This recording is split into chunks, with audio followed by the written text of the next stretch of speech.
12 years a slave, man. They showed you when they deceived the guy, and then he woke up, he was drunk. Then he woke up and shit, and then all of a sudden he tried to move his hands. Then he went, and then he saw some chains. Then he looked, then he bucked out. Now when I was in the theater, man, I had to check my shit, man. Yeah. I want, you know what I'm like, to see if they ain't locked me up, man. Yeah. Cause hey, when I saw the movie, I felt like I was in slavery, man. That goddamn movie made me feel like I was actually in slavery, man. Yeah, and I was getting mad as hell, man. And my wife was sitting there and I was like, man. You had the other people up in there watching like it's a movie. This is the movie. I'm watching the shit like it's like a time tunnel and shit, man. It actually happened. Like a time machine. Yeah, that really happened. Yep. Now we asked Polite when he was out here, when he was here. We said, Polite, you see 12? Nah, I don't watch movies like that. He said, no, I'm beyond that. I'm beyond that. Hey, Polite is a fucking clown, man. Polite is a fucking clown. Hey, well, he's already a slave to his woman. And like I said, as soon as you lose all them goddamn goodies, man, you know? Hey, you were like Job. Hey, Job had all them goodies. He had more goodies than you. But when the Most High took all them goodies from him, when Satan took all them goodies, what did his wife do? She slid out the fence. She said, curse the Lord and died. And then he looked at her. Yeah. He said, who is this bitch? Yeah. Basically.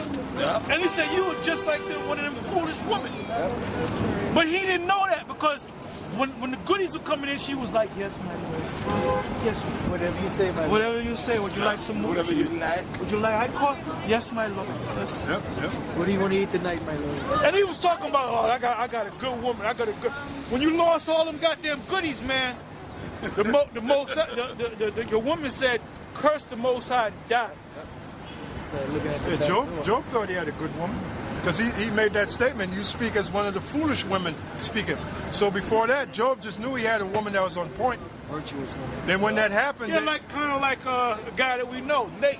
Yeah. He thinks he has, he thinks he has Sarah. He thinks she probably thinks she's a reincarnation of Sarah, man. Yeah. Yeah, so say... I'm talking about that black dragon. Yeah. Yeah, kind of. Yeah, so for Job to make that statement, you speak as one of the foolish women, that's letting you know Job thought highly of his woman up until that episode. Yeah, because she was playing that role, man. She was playing that role.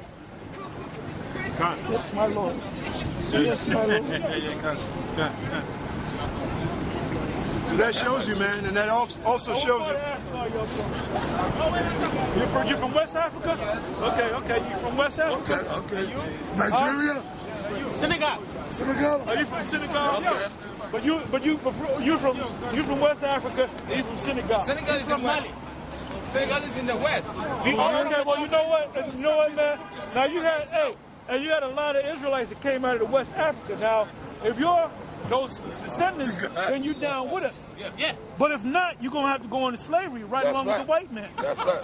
You're serious? That's right. Hey, but like I said earlier, we're not gonna kick your ass like we kicked the white man's ass. You can't kick our ass. Huh? You can't. When we get the power, we're gonna kick your ass. You can kick me. You know why? Why? Because I'm better than you. I'm African. But okay, good. Let me shake your hand. Let me shake your hand. No, let me shake your hand. No, let me shake your hand. I like this statement. I like that. He said, I like that. Hold on. No. Let me ask you a question now. I'm the real black person. Good. No. Let me ask one more question.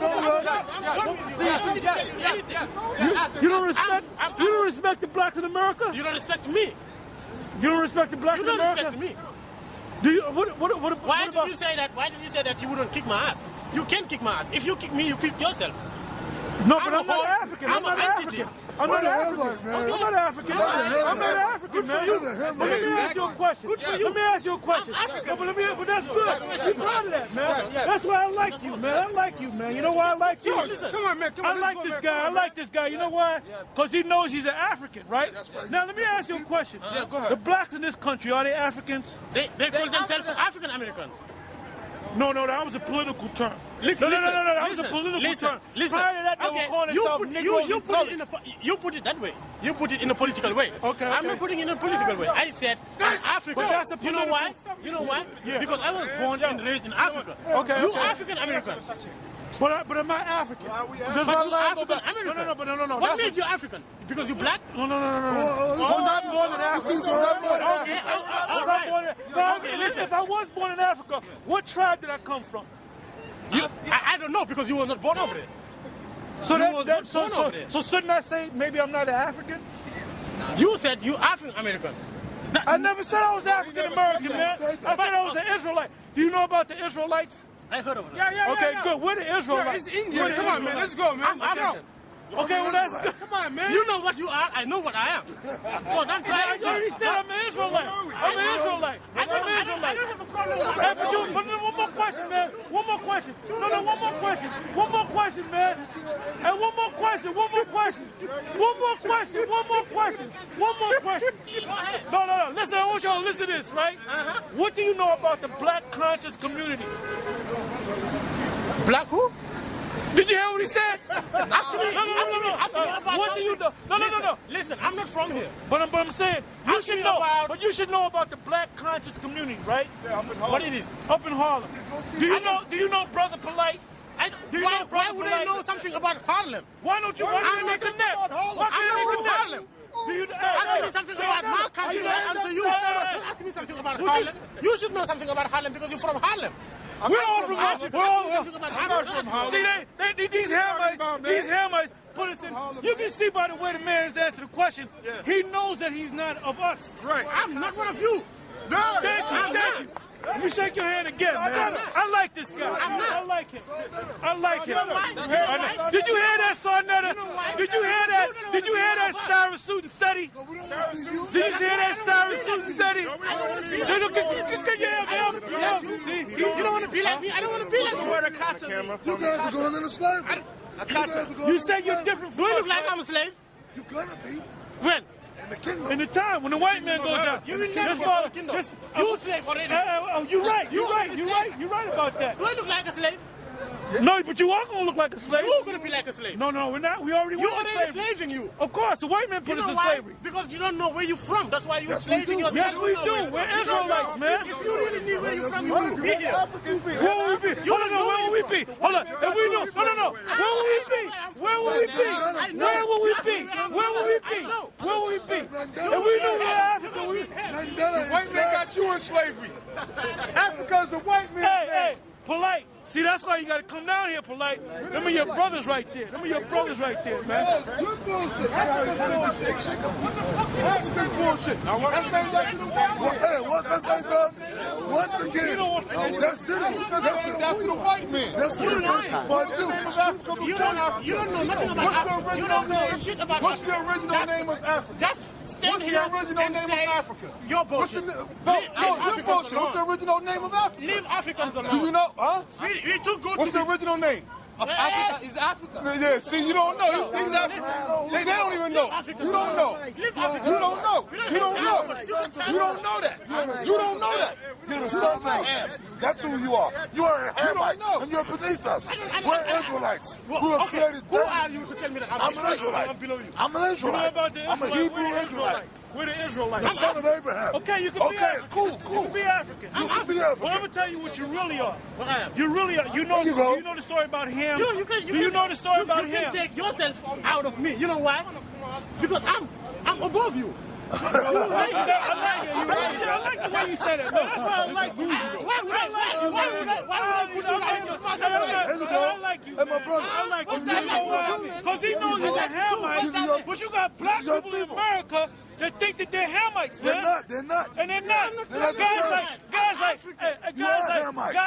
Guys like Sarah Suit and Seti, guys like Polite, all right, Sarnetta, almost, I don't know if he's still an Israelite. I know he was an Israelite 2 weeks ago. I don't know if he's still an Israelite. But we had some real Hamites, man. We got it on We camera. had some real seed of Kemet. Hey, see that? Hey, that's a confession part, too.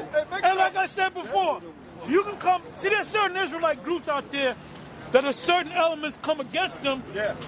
They're not. They don't want. They might want to fight. They might. You know. They don't want the guy around. You can come the way you want to come, man. That's right. I don't want you to leave. Cause we're at the helm of the ship, man. That's right. Okay, That's right. that's my new saying. We're at the helm of the ship, and we're gonna steer the ship the way we want it to be steered through the power of Yahweh B'Shem Shai. We're gonna play. See, that's all edification. Yeah, we get That's all edification, man. You get information. That's right. You get information. How they really feel. He said, "I'm better than you. You come from me. I'm better than you." That's how the Hamites think about you, black African Americans, man. Okay. And let me say this to you, Polite and Sarnetta, and all your debates that you have, and you all said at your Kemet, you go back to Kemet. I don't see no guys like that at your debates, man. Yeah, true. I don't see guys like that debating against y'all, man. John, he didn't even know. When you said Harlem, he said Harlem. Woo? What? I said Black Consciousness Movement. He said what? What? What? That's a Harlem thing, man. Ain't nothing but a Harlem, another Harlem hustle. That's all that is, man. Ain't nothing but a goddamn hustle, man. Yeah, them guys didn't come to the debate. The real African. How many real Africans was there? And we got it on camera. It's on film. The Africans say we're not the same. We're not the same as the black African Americans. We're not the same. You know what? You guys are gone. Hey. You got that Kemetic bullshit and that Egyptian bullshit is all dead, man. That's right. You lost your main girl, man. What's her name? Queen Latifah. She got a show come on in the morning on Channel 2. She thinks she's a white woman, man. She got blonde hair. You know, she's made up like the white woman. She's wearing the white woman clothes. She ain't talking about, but she kept the name Queen Latifah. Because her thing was supposed to be about black consciousness. She ain't in the black consciousness no more, man.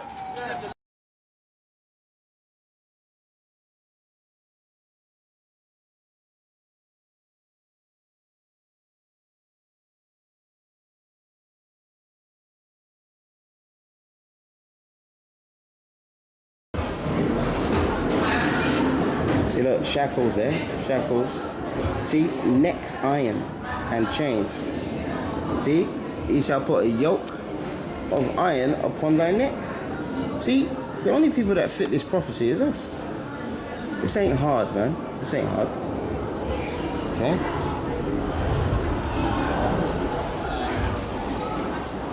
The museum's got real stuff. This is probably a colonialism. This madness. Look at this. Mary Xmas. See, they painted us on the body. Look, Mary Xmas. That must have been during colonialism, which started in 1880, basically. So the slave trade was what, 1400s to the 1800s. The Lord said, no, you ain't getting off that easy. 1880, they did a conference called the Berlin Conference. All these European countries came together and carved out Africa. So the English said, we'll have that land, Nigeria, which is Nigeria, Ghana, Sierra Leone. The Portuguese will have Angola. The French will have Mali, Senegal, Ivory Coast. So they carved it up between them. Now this is coins, right? Now let's see what this caption here says. These coins come from the number of Caribbean islands where enslaved Israelites, because that's what we are, were taken. They include tokens, also called slave pennies, which are the earliest minted coins from Barbados. And Barbados are Bajans. They're Israelites from the tribe of Benjamin. I think Barbados means the bearded one. Alright, because back then, when we weren't how we are now, we used to have beards on our face, because that's what the Bible says.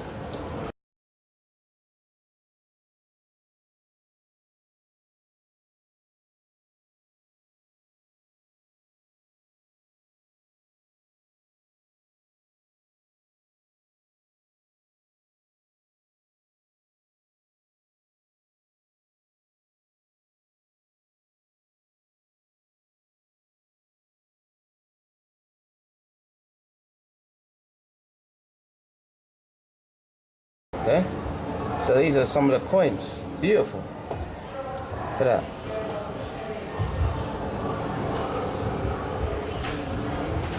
See that? All these coins. See that? It's a black man, man. It's a black man. Okay.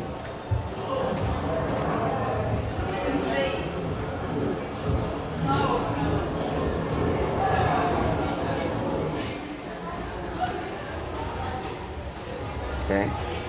They were probably struck by order of Sir Philip Gibbs, a plantation owner. Tokens were never recognized as legal coinage. Okay, so it wasn't the actual currency, it wasn't legal currency, but they made coins just like this, you know. I mean, look at this. This is subjection, man. Look, subjection. They got a lot to pay for, man. I don't care how many of you Israelites don't like it, man. They got to pay for this, man. It's humiliating. But this is what happens when you go against your God, you know. None has been done like unto Israel. That's what the Bible says. Now you see that this person here? See that they've only got one hand? This man called King, see that? Is his hand?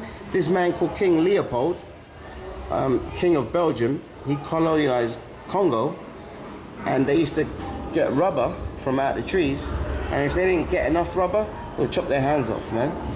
But you want to stick up for these Edomites. You niggas are out of your mind, man. Totally out of your mind. You know? After the abolition, the supply of palm oil became Britain's main interest in West Africa. The oil was used as a lubricant for machinery and became an important ingredient in soap, which it is today. Liverpool merchants used their contacts through the slave trade to develop this trade, which they later monopolized. See that? Let's see what this says. Over the period of the transatlantic slavery, Africa helped to develop Western Europe in the same proportion as Western Europe helped to underdevelop Africa.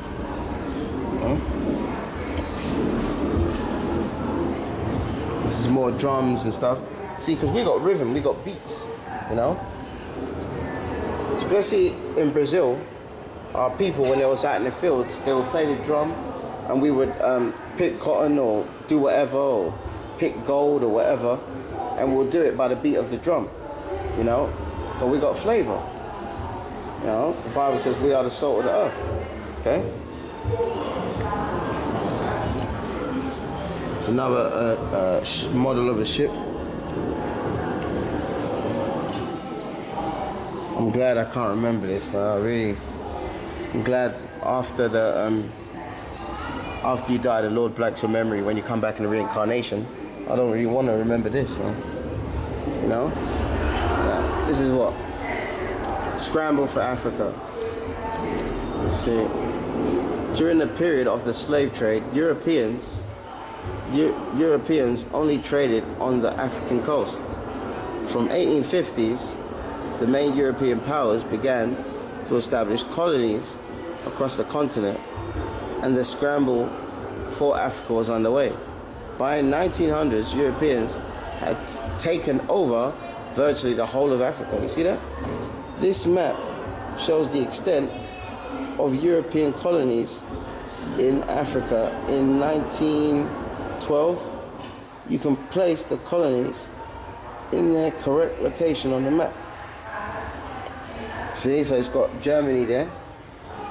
Now Germany, you know, Deutschland, they had Eastern Africa. See that? So they had Eastern Africa there. And you got Italy, which is over here. Italy had Eritrea, which is in East Africa. See?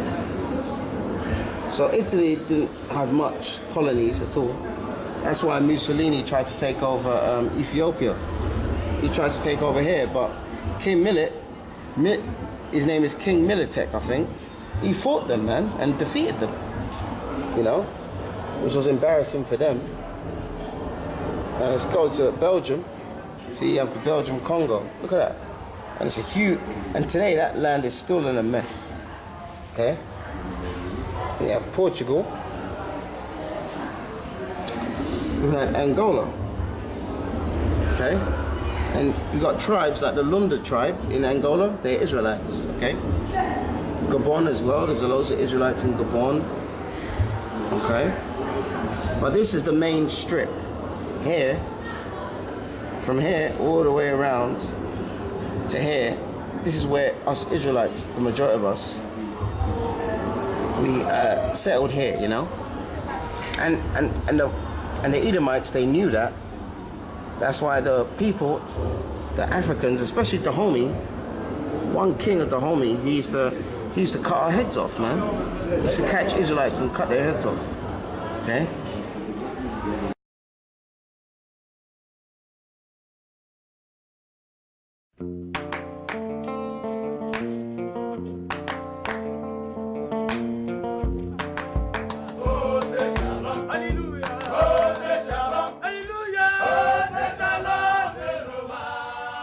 From deep inside Africa, a sound is emanating that is causing reverberations around the world.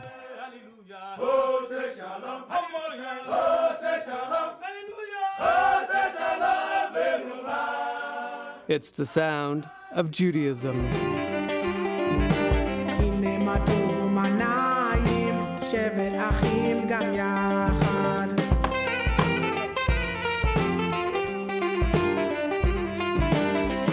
A sound of a people casting off 2 centuries of colonialism, returning to what they say are their native roots. I know from birth I'm a Jew. Only I know that my forefather missed the way. I grew up alongside every other Igbo youth. We kept on hearing that Igbo people came from Israel. There was a story my mom told me at the age of 6 years. I never forget. He said the Igbos are Jews.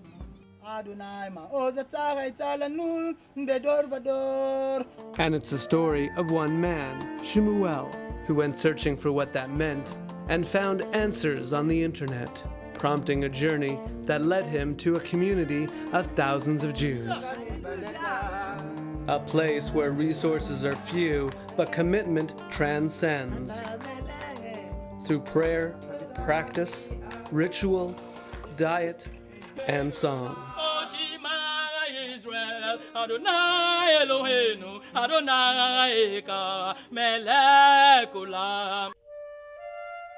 But this is also the sound of doubt from Jews in America. They would ask me, are you from America? Or I would say, no, I'm a Nigerian. They say, you black? I said, yes. They said, no, it's not true. And rejection from family and friends. I am like an outcast among them. And in this volatile Christian-Muslim nation, doubt often turns to violence.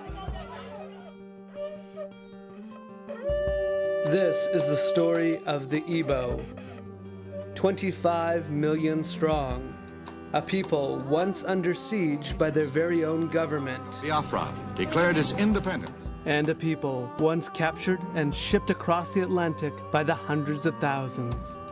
A people who helped build America, and a people whose descendants are now discovering their Igbo roots, raising questions of cultural identity for countless African Americans.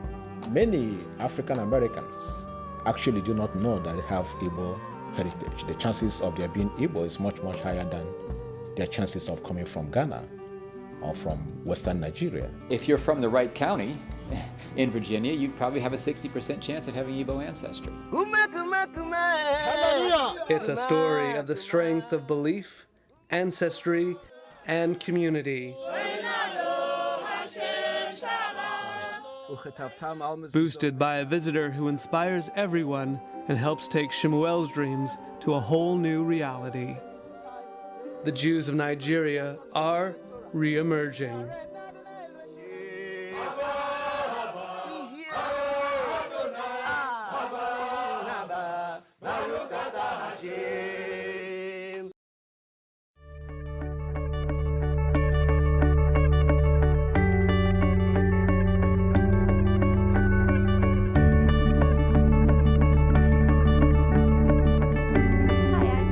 Reporting for Katie Chats here in downtown Toronto with the journalist, producer, and documentary filmmaker Jeff Lieberman of Re-Emerging, the Jews of Nigeria.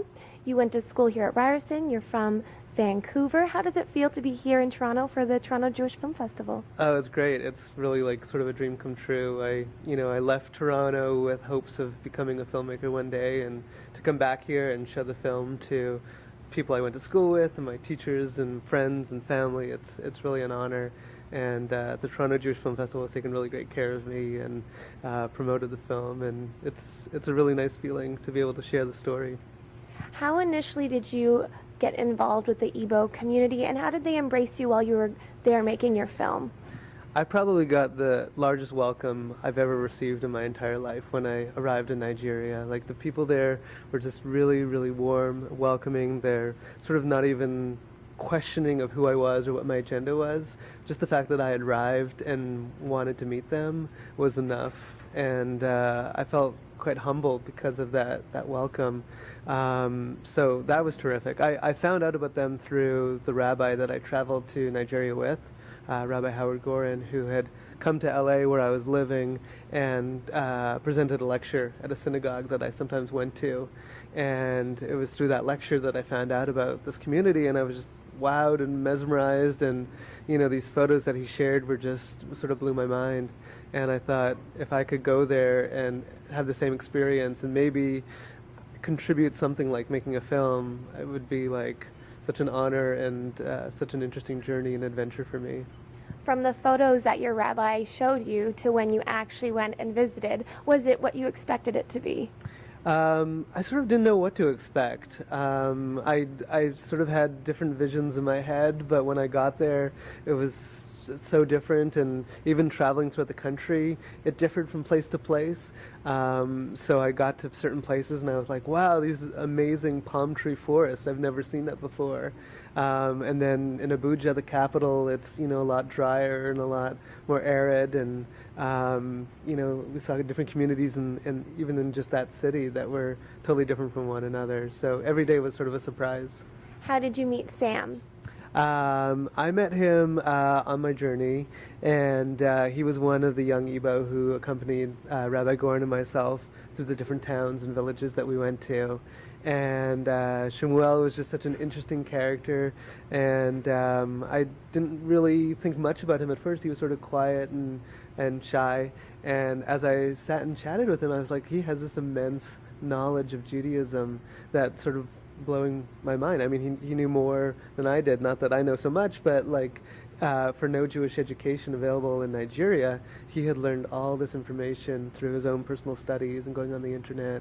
And I thought, this is someone whose journey would be fascinating and sort of told everyone's story, and I could perhaps follow him to tell the story through the film. And he was kind enough to share his journey and story with me, and it really helped tell the story in the film. Throughout all of your research and doing interviews, what were some of the things that really stood out for you that you didn't expect to learn?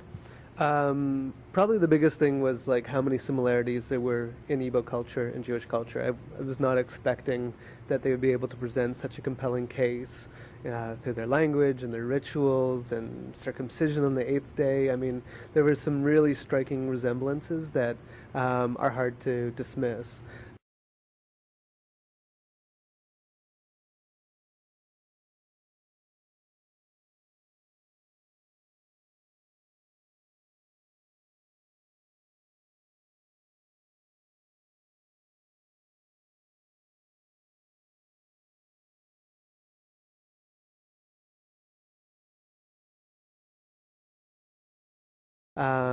And even more important and more compelling than that was just their practice. They were willing to pray and observe certain laws that we Jews in North America take rather casually sometimes, depending upon your practice. But they were very strict, and they were very adamant about observing certain things, even when they didn't have the resources to really easily observe certain things. So that was really the most compelling thing in the research. And the film has been shown all over the place, Boston, Vancouver, here, and more. How have different audiences been responding to the film? Mostly everyone's been really, really supportive and positive, and I wanted to make a happy film and an inspiring film, and I think people are walking away with that. The story has sort of reshaped people's own sort of personal beliefs about their observance or their beliefs, or this question of who is a Jew, and does it come from your birthright, or does it come from a feeling inside you, as Shmuel says, like in your soul. So it's been really heartwarming to share it with people and have them respond so nicely. Yeah. And the film is also opening in New York and Los Angeles. You had a travel blog while you were on your journey. Where can we find out more information online? Sure. I have a website. It's reemergingfilm.com, and reemerging has a hyphen in it. And on that site, you can see the trailer, you can view photos, you can read my blog, you can purchase the DVD. If you want to bring the film to your community, to your church, to your synagogue, to your school, there's information on how to do that. There's ways to contact me. I'm trying to travel to as many places as I can to share this story. So I'm happy to hear from people and come answer questions and talk about the issue. So, yeah. And what types of projects do you hope to work on in the future? I'm currently working on a new documentary film on Nina Simone, the singer and civil rights activist who inspired a lot of people through her music and has a really interesting backstory that a lot of people do not know, that I was fortunate enough to find out. And I visited her hometown just a few months ago, and that film is in development, and I think it's going to be rather big and rather interesting. So yeah, I'm excited about that. Thank you so much, Jeff. Congratulations, and best of luck with your upcoming project as well. Thank you, Katie. I really appreciate it. I'm Katie Ullman reporting for Katie Chats here in downtown Toronto.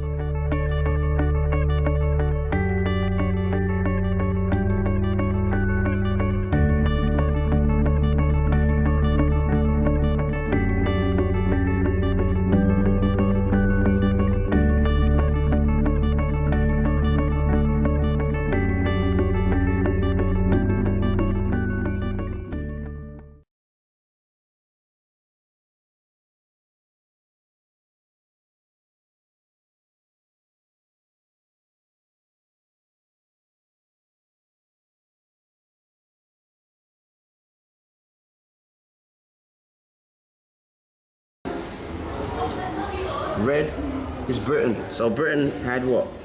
Nigeria, the Gold Coast, which is Ghana, Sierra Leone, Port Guinea, and Gambia.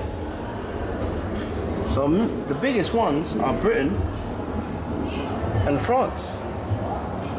And France has got all this, man. All of this, the blue, that was all in France. Look at that, all of this, man. Not one country is spared. Look at that. That's why they call it a scramble for Africa. Okay? Let's see what it says. Scramble for Africa. During the period of the slave trade, Europeans only traded on the African coast. From the 1850s, the main European powers began to establish colonies across the continent, and the scramble for Africa began. And it was, because it's got minerals, resources, you know.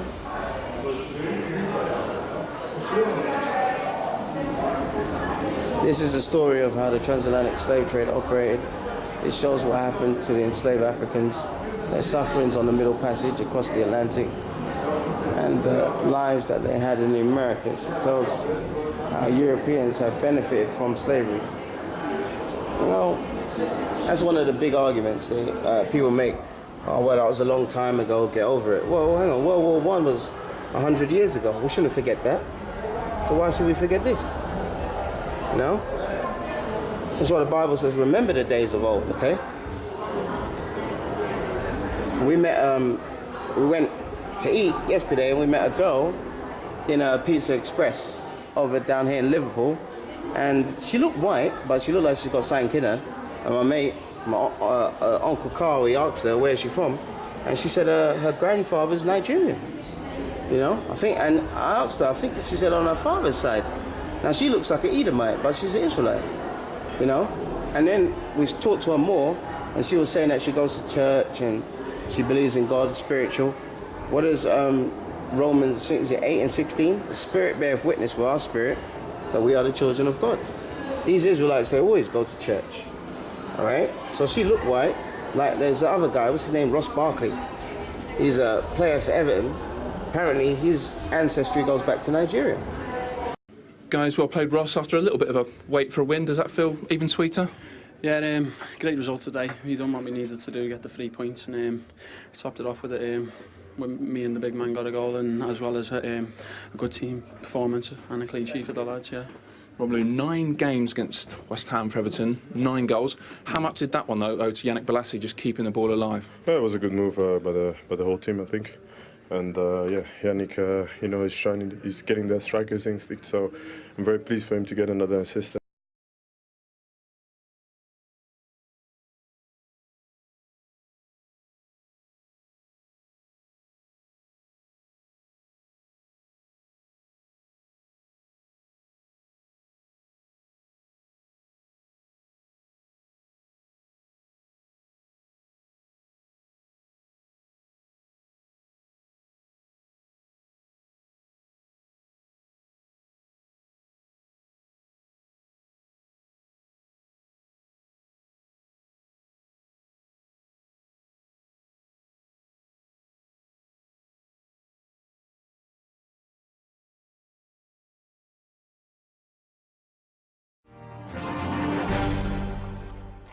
Now, he may be one of Britain's best and richest footballers, but Ryan Giggs doesn't take the money or the status for granted.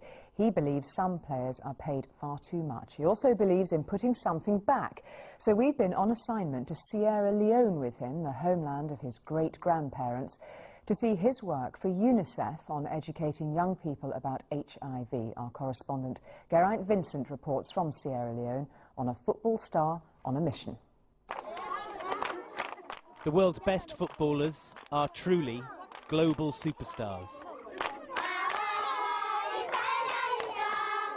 Show up in an African village and the children clap their hands and sing songs of welcome. Ryan Giggs has come to Sierra Leone as a UNICEF ambassador to lend a hand in the fight against HIV in a country where he has a heritage. Yeah, it's from my father's side. My father's grandparents are from Sierra Leone, so there is a direct link also why I wanted to come here as well. You know, when we were talking of different destinations to go and different places to do a field trip, you know, I put forward Sierra Leone because of the connection. Medical care in Sierra Leone is rudimentary and the poverty is brutal. But in one big way, this is a lucky country. HIV is yet to take hold here, as it has elsewhere in Africa. So the emphasis is on prevention through education. The highest case of new HIV cases amongst young people. Young people watch football, young people support Manchester United. So maybe like some of the people who I've come across don't believe in HIV or don't want to listen to their teachers, maybe they'll listen to me. There are large sections of the population of Sierra Leone who know nothing about AIDS prevention, and many who don't believe the disease even exists. Everywhere here, though, there are fans of Manchester United, Chelsea, Liverpool or Arsenal. Everyone knows about the Premier League, and when one of its biggest stars turns up with a message, people do take a few moments to listen. Manchester United supporters? Yeah! You just saying that? Yeah! if Drogba was here, would you be saying Chelsea? Oh, yeah. Chelsea? Yeah. Over there. The pitches here are a long way from Premier League standard, but that doesn't stop Giggs from playing. Hey, you're on my side.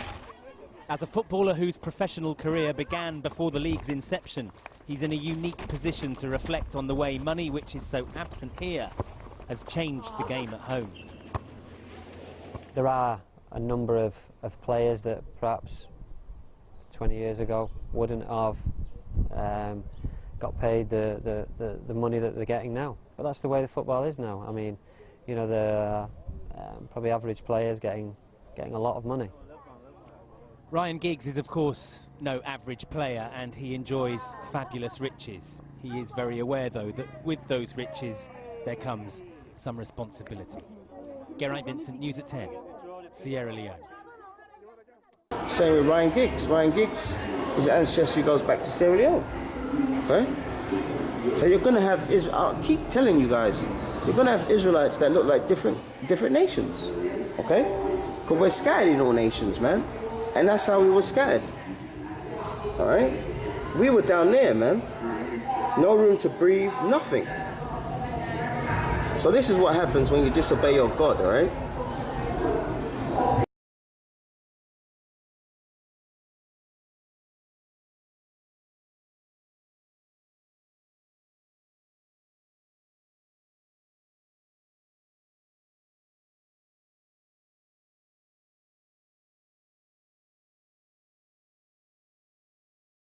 Now I have to come to a fucking museum and see all this pain and heartache. But this is suffering, man. This is suffering. Alright? Your enemy is telling you about your history. Madness. That's what Malcolm X said. Never let your enemy teach your history.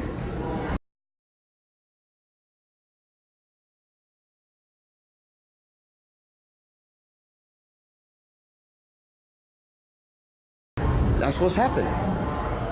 Now let's see this. This is a bit economic benefits of slavery. The whites are dragging us around in chains and handcuffs to their states and territories to work their mines and farms to enrich them and their children. Okay? As David Walker, political activist. Yeah? We built their kingdom up. That's why they, when the Yahushua comes back, they're going to build up our kingdom.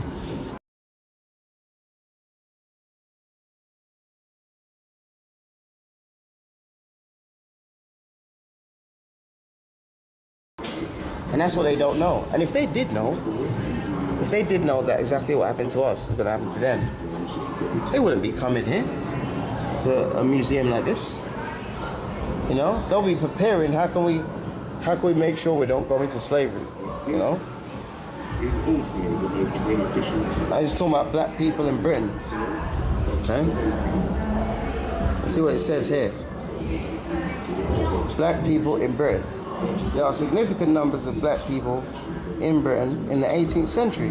By 1800s, London may have had a black population of 10,000. Although they had a variety of jobs, including serving as soldiers, sailors. Most were domestic servants for the rich, as shown on this coffee pot. And it's got a picture there of a slave and the slave masters, you see? Okay? Ivory, that's what I call Ivory Coast. Large quantities of ivory were purchased in Africa and brought back to Europe. And today the Chinese, who are the Moabites, they love ivory. They think it has health qualities and benefits and stuff like that. Large quantities of ivory purchased in Africa and brought back to Europe via the Caribbean as part of the return cargo. William Davenport was Liverpool's major dealer in ivory in the 1760s and 1770s. Right? And one of the big parts of slave trade is what? Sugar. You know? Sugar was the most important of the raw materials brought back to Europe. There were mills in all major slave ports, including Liverpool, where it was refined and sold. Sugar was used to sweeten naturally bitter drinks like coffee, chocolate, tea in the 1600s. You too, mate. Sit down. Just a guy from school saying good luck with the documentary I'm doing. You know. And I must say, I'm in Liverpool, and I must say that the people up here in Liverpool are very, very friendly, man. Very friendly. Put you Londoners to shame. You miserable Londoners, man. You know? Sugar was the most important raw materials brought back to Europe. There were mills in major slave imports, including Liverpool, where it was sold and refined. Sugar was used to sweeten naturally bitter drinks like coffee, chocolate, tea. In the 1600s, only the wealthy could afford such drinks. By the late 1700s, they had become cheap enough for working people. So sugar was something for the elites, but then it became cheaper for normal people. Okay? Now this is talking about how they benefited from slavery, right? People say, oh yeah, we're not benefiting from. Well, first of all, this country was ruled by us. When we got taken down into slavery, are we ruling it now? No. So that's a benefit in itself.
Well, I think.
The doctor gathered around and they all began to shout, hey, hey, Uncle Dudley. He says the doctor beats the feet, says the doctor beats the feet on the Mississippi mud.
Two 50 I think to 4 back on a quiet. by your name and address. I'm not getting it. Okay, then you're going to be arrested. Why? Why? Right, you've been warned. Why wasn't I'm just here? You're causing antisocial behaviour. I'm not. You're in a group which causes... I'm not in a group, I'm with like 2 man. Okay, I'm not your doing behaviour amounts to lasting harm and distress. So come to, if you give me details, you're going to be arrested. Why? Okay, I'm going to ask you details once more time on the section 50 of the British Reform Act. Do you understand that? Your behaviour amounts to harassment, okay? You're causing distress and alarm to members of the public, okay? I'm here with 2 people. Okay, we've had 4 calls on, independent calls on your group fighting in the street. It's not my group, Do you understand that? I'm just here. I've risked being thrown in my police car. So you're going to give me your details or you're going to get arrested? Come then. Okay then.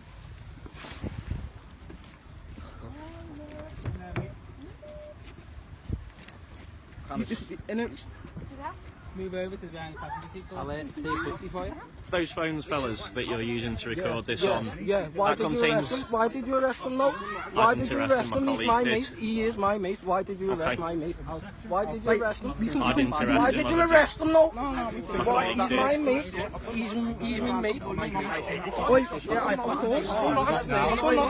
I've done nothing. I'm not doing nothing. I've just been there. Okay, listen, you're under arrest. I'm not doing nothing. Whoa, I'm not doing nothing. As requested under section 50. I'm not doing nothing. Fuck you. Right, fellas, back off! You are a rat!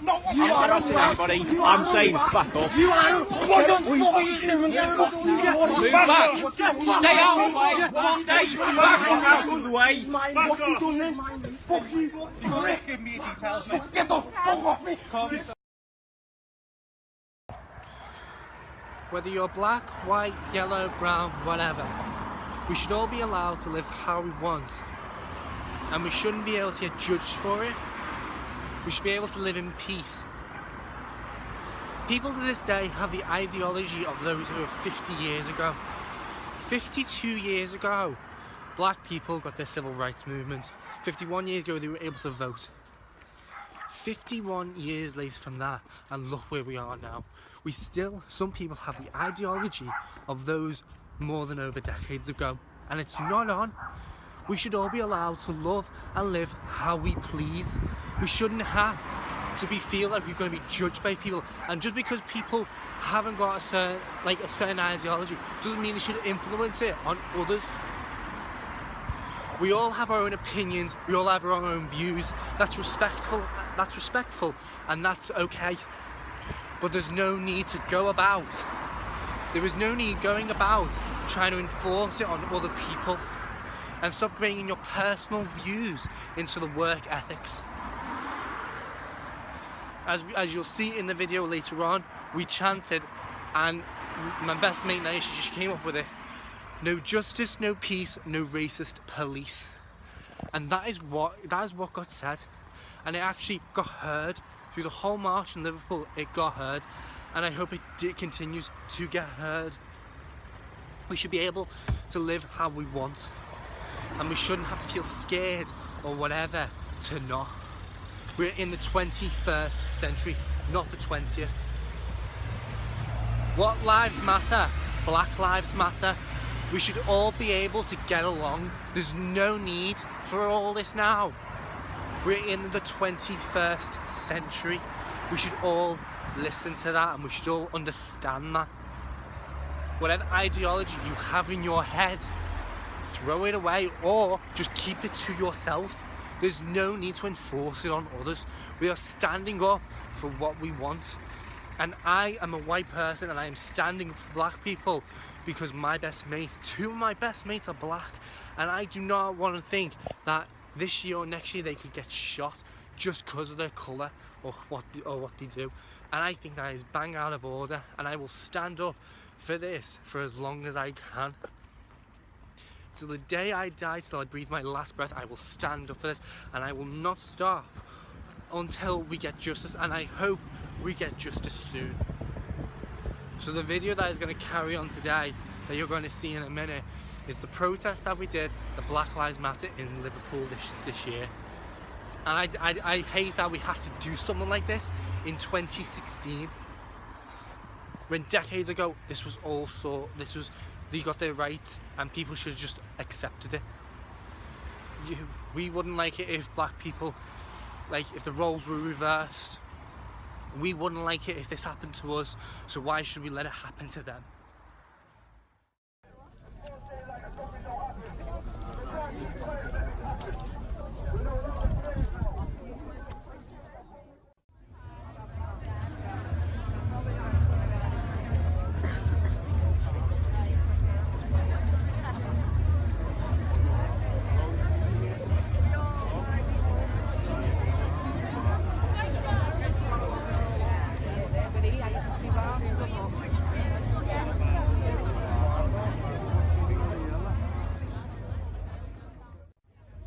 No justice, no peace, no racist police. Do your speech. Yo, see, I'm sick and tired. People being killed each and every day. Hey, can you please be serious? Just do the speech. You ruined my speech, now you have to stop. No racist police, no justice, no peace. We're sick and tired of people being killed each and every fucking day. It's like, it's not fair, it's not nice. Why can't you just take us to the courts and take us through the system and do the process real nice? Why do you always have to get killed every time? Because the system is corrupt and fucked up, that's why. So I say fuck the police. Do you really trust our system? Fuck the system. I don't even trust the system. Every time when I have to walk onto the bus, everyone looks at me like I'm a fucking alien and I'm a human being. Just because I'm black, they look at me funny. You're laughing. It's true. Hi. No peace, people, no peace.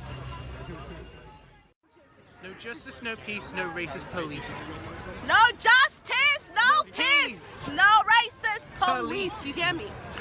I want justice for my brothers and sisters getting killed there, out there, injustically. Even in Zimbabwe, the police shooting people unfairly. I want justice for them people in Zimbabwe too.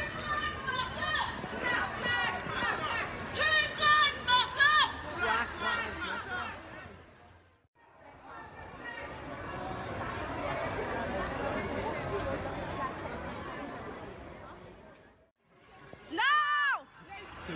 Justice!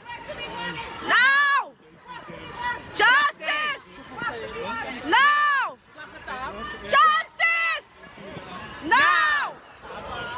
Justice! No!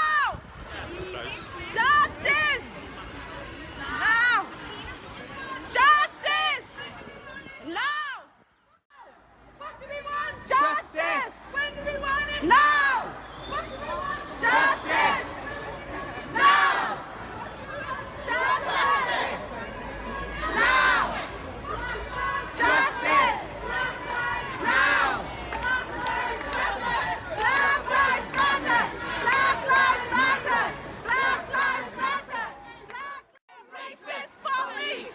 No justice, no peace! No racist police! No justice, no peace! No racist police! No justice, no peace! No racist police! No justice, no peace! Justice for Muslim! Justice for Muslim! Justice for Muslim! Justice for Muslim! Justice for Muslim! Justice for Muslim! Justice for Muslim! Justice for Muslim! Justice for Muslim! Justice for Muslim!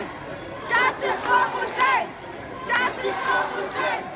Justice for Muslim! When do we want it? Now! What do we want? Justice! When do we want it? Now! What do we want? Justice! When do we want it? Now! What do we want? Justice! When do we want it? Now! What do we want? Justice! When do we want it? Now! What do we want? Justice! When do we want it? Now! What do we want? Justice! When do we want it? Now! What do we want? Justice! When do we want it? Now!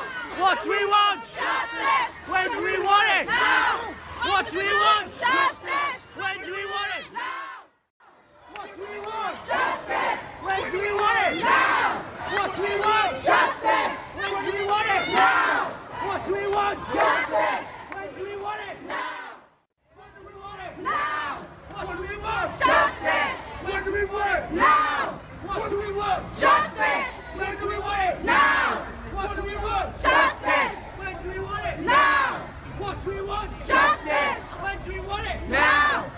we want justice.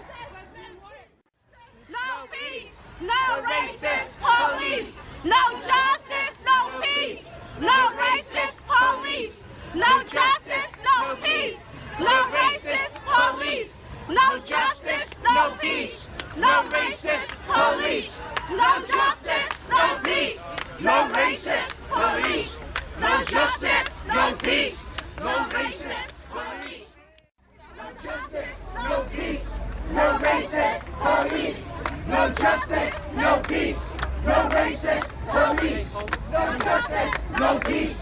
No racist police. No justice, no peace. No racist police.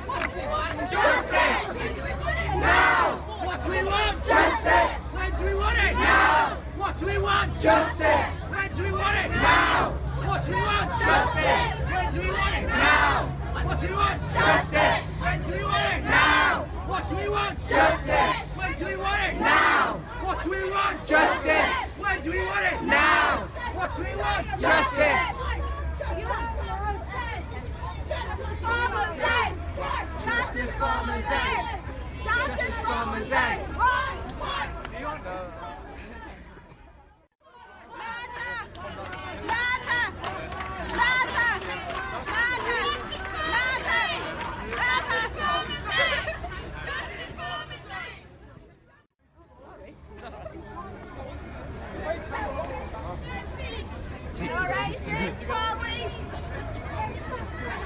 We've lost a man today. Oh, they are behind us. No one. Just take them. Black lives matter! Black lives matter! Black lives matter! Black lives matter! Black lives matter! Black lives matter! Black lives matter!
Tom, you ready to go flag?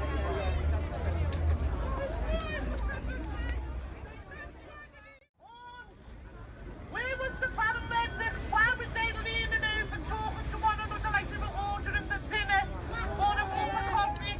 The police were restraining my son, and my son hasn't been for over 10 minutes. Why? Why? I want answers. I want answers for my son, for Kendall, for Kendra, for Lorenzo, for Rico, Sanchez, Wawa, Daddy Black, Melissa, Nadia, Keisha, Wayne, Fatima, Nanny Ridley, Nanny B, Alex. We all want answers. We're wise. We want to know why my son left my house at 12:30. He said, Mum, I said, "You're not giving me no money." You're not getting no ciggies. He went, "I'm going to free me dad's pub." I went, "Make sure you carry me some to the children." And the end, because you know, he went, "He's only behind us. Mum's going to be together." Well, little did I know when I read online, I took past that and I'm with you. The poor mother, father, sister, brother of the poor boys. Lion, little did I know the boys outside that night that did knock my door at 1:45 in the morning, 1:45, and tell me that that was my son. And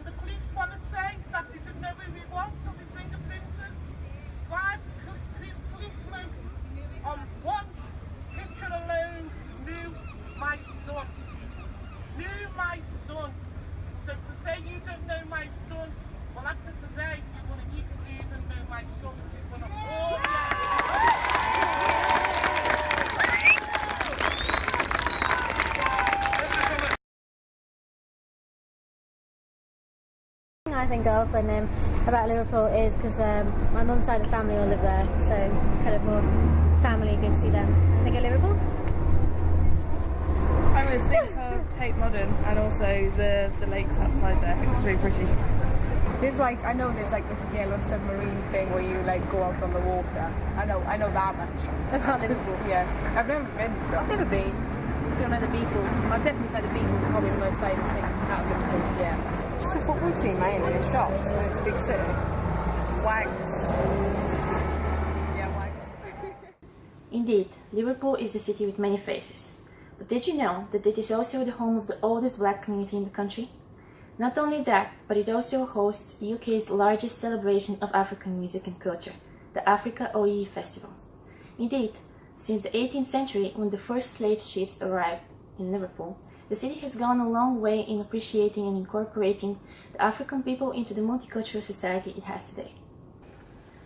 On the 18th of September 1700, Liverpool's first recorded slave ship, the Liverpool Merchant, returned from Barbados with 220 Africans. The black community dates back to 1715, when the first dock was built, and over the next 5 years the population grew to 10,000. By the end of the century, over 45,000 black slaves were brought to the city, bringing in vast profits and turning Liverpool into one of Britain's 4 most important cities. Slave trade developed out of the need for labour in the Americas to grow sugar, and it developed into what was known as the triangular trade, and ships from places like Liverpool went out to the coast of West Africa taking goods which were then traded on the coast for enslaved Africans. Between 1540 and 1850, an estimated 15 million Africans were transported as slaves to the Americas. Ships from Liverpool accounted for more than 40% of the European slave trade. In the 18th century, the slave trade was just another trade, I think, for most merchants and people involved in trading. They just saw it as a different sort of cargo. And that to us nowadays, I think, is quite incomprehensible. And we just cannot understand how people could treat fellow human beings in such a brutal and inhuman way. The International Museum of Slavery is the first of its kind in the world.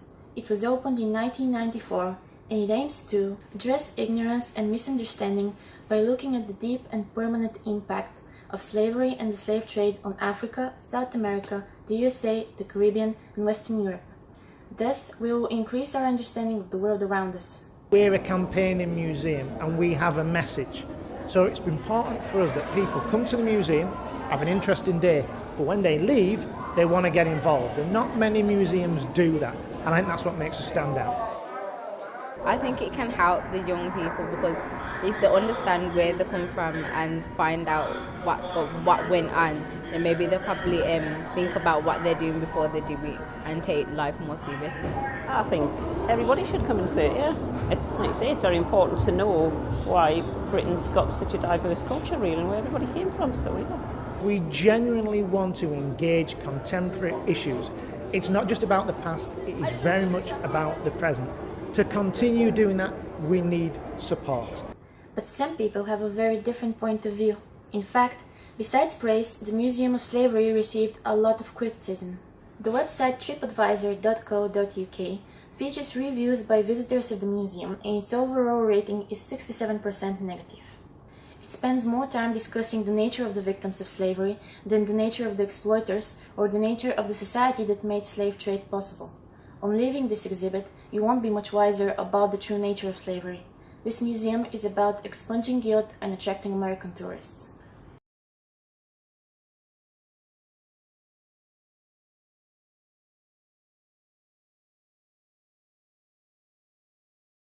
Slavery is acknowledged but not really discussed in depth, graphic, unnecessary and lacking in any informative content. There was a small section of recreated African village, which was a bit insulting to me, since there were many different cultures that were enslaved, and not just this one Pan-African mock village. In his famous essay Orientalism, the American theorist Edward Said discusses that the sole fact Orientalism exists as an idea, places a separation between the Far East and the Western cultures, bringing in the concept of the other. This can be applied to our case. Clearly, some people are worried that, among other things, what the Museum of Slavery succeeds in doing is placing racial separation, as it puts too much emphasis on the nature of the slaves, rather than discussing the political and ideological motives behind the slave trade. According to a 2009 research, Black people represent 1.9% of the population of Liverpool, with similar numbers to the Asian and mixed-race populations of the city, making for a truly multicultural cityscape. And while opinions about the Museum of Slavery vary, the Black community in Liverpool are proud of their heritage, and once a year, Sefton Park becomes the arena for Africa OE, UK's largest festival for African music and culture. It has been in existence since 1992, and for the past 20 years it has been growing bigger and bigger. This year it will take place on the 18th and 19th of June. As a registered charity and non-profit organization, all ticket income goes into festival funds and helps sustain the future of the festival. Africa OE is a festival not about race but about culture. With too many negative representations of Africa, OE seeks to redress the balance and highlight the fantastic range of cultures. The festival is also a truly international event which harnesses the spirit of multiculturalism and tolerance. Liverpool is indeed the city of many faces, the faces of people which live together to create what Paul McCartney calls a melting pot of cultures, a colorful or rather colorless society, a true cosmopolitan city. So what do you think about when you hear Liverpool? People in several European countries have also staged demonstrations to express solidarity with the families of the victims of recent U.S. police killings.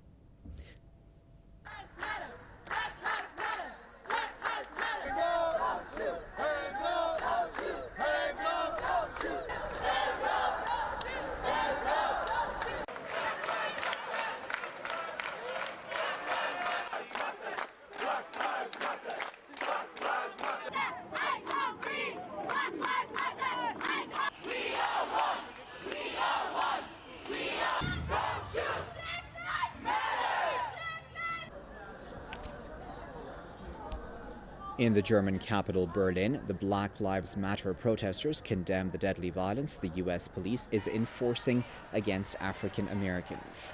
They also demanded that the officers who were involved in the killings be brought to justice. A similar rally was held in the UK city of Liverpool, where protesters gathered outside a major church to express their outrage over U.S. police violence. Black Lives Matter was the main slogan the demonstrators chanted there. People also took to the streets of the Dutch capital, Amsterdam, in solidarity with the African American community in the U.S.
Perhaps we need some outside universal threat. I occasionally think how quickly our differences worldwide would vanish if we were facing an alien threat from outside this world. And yet, I ask you, is not an alien force already among us? What could be more alien to the universal aspirations of our peoples than war and the threat of war? By the fact that you have something called the Star Wars program, which has been changed by President Bill Clinton in 1993 to the Ballistic Missile Defense Organization. So let's read a little of this. This is from Wikipedia. The Star Wars program, also known as the Strategic Defense Initiative, defense of what? Esau trying to defend his kingdom from the coming invasion force from outer space, which is Yahushua and the angels. This is why in the book of Revelation it speaks about there was war in heaven. Heaven meaning outer space, outer space and the skies. Okay, the skies over the earth. But we'll get into that a little later. I don't want to move too fast, but Strategic Defense Initiative, the Strategic Defense Initiative, SDI, was proposed by U.S. President Ronald Reagan, and Ronald Reagan is the one that gave that speech about what if we were to find out there was a invasion from outer space, would we not come together and fight against it? So that shows me right there, the elites know, they know the deal. They know that Yahushua and the angels are coming from outer space to destroy their kingdom. So they want to be ready. They want to have some kind of defense against it.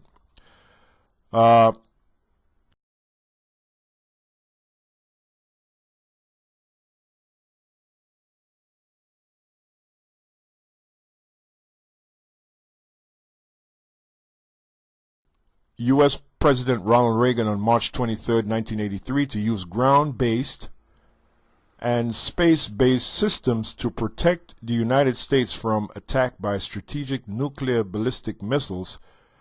The initiative focused on strategic defense rather than prior strategic offense doctrine of mutual assured destruction.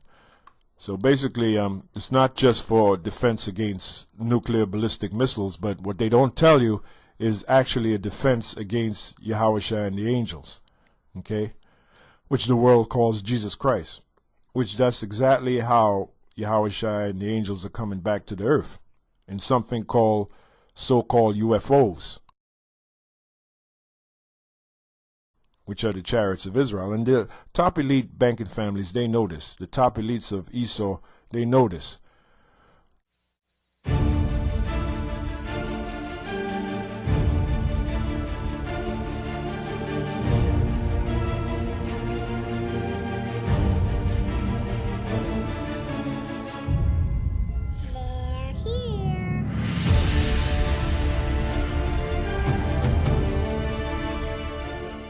Chariots of God are 20,000, even thousands of angels.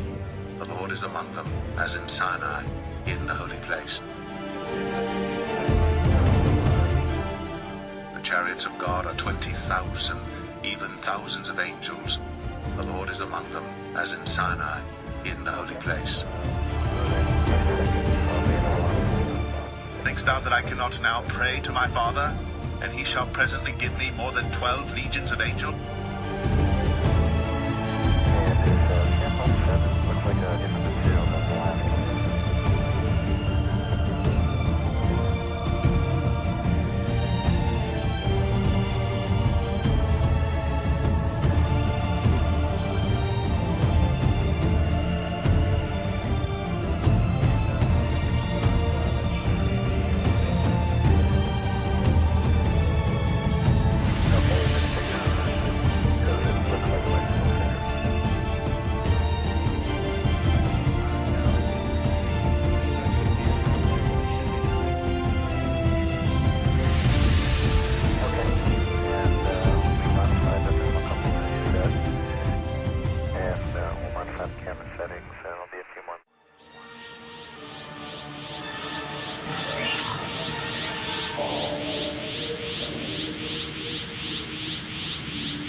saw 7 golden candlesticks. And in the midst of the 7 candlesticks, one like unto the Son of Man, clothed with a garment down to the foot, and girt about the paps with a golden girdle. His head and his hairs were white like wool, as white as snow, and his eyes were as a flame of fire, and his feet like unto fine brass, as if they burned in a furnace.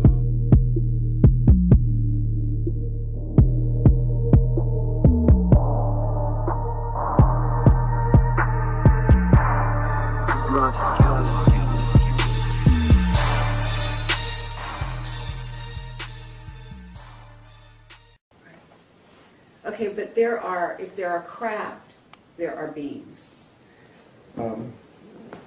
Okay, people have asked me about, I call them vehicles, okay? Right. Now, I did not call them objects. That was too neuter for me. Okay. I had a Stanford professor said you ought to call them objects. No. They have all of the qualities of a vehicle. Mm-hmm. They can move. They're just like a missile or anything like that. So that much we can say about them, for sure. Okay.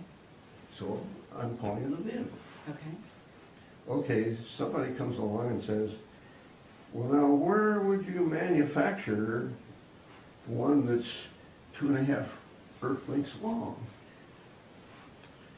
And that's a hard question to answer. So are you not positing the idea that those vehicles contain, beings who are, maybe like us? Yeah, I only go along with government images. And if you want to know about people kind of thing, there is the ship that picked up the Voyager capsule at Alameda Naval Shipyard, and they have a picture there of I think it's the Apollo flight that Buzz and Neil were on. But anyway, there is one image there that shows black people getting off. So people with dark skin getting off. Not dark, black. Black skin. Really black, yeah. Were they tall?